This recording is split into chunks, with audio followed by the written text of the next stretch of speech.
Le Syntracef, le syndicat national des travailleurs de l'administration centrale des finances, a appelé au boycott de la grève lancée par les centrales syndicales. La grève a-t-elle été suivie? Eh bien, la grève a été bel et bien suivie. Échec pour le Syntracef ou un test de popularité.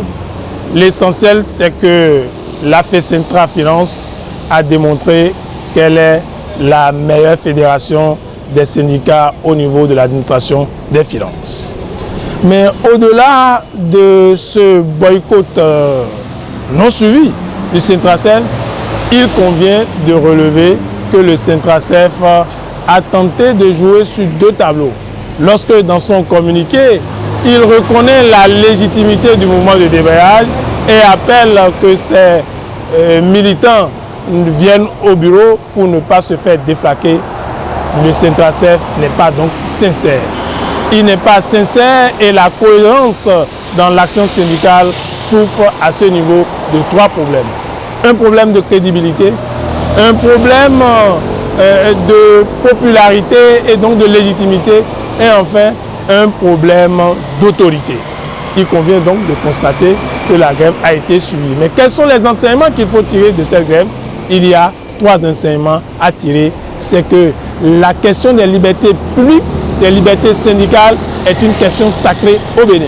On ne peut pas continuer à s'amuser avec une liberté chèrement acquise depuis l'historique conférence nationale des forces vives de la nation. Le deuxième enseignement qu'il faut tirer, c'est que le gouvernement a besoin d'être coaché et que les syndicats verts n'ont plus tellement d'autorité, n'ont plus tellement de popularité, n'ont plus de légitimité. Il faut donc négocier. Négocier avec ceux qui demandent à aller en grève. Il faut convaincre, même si le dialogue est de plus en plus rare, il faut réinventer le dialogue. Troisième enseignement qu'il faut tirer, c'est que ceux qui sont coupables, même s'ils sont dans la raison d'État, méritent d'être sanctionnés.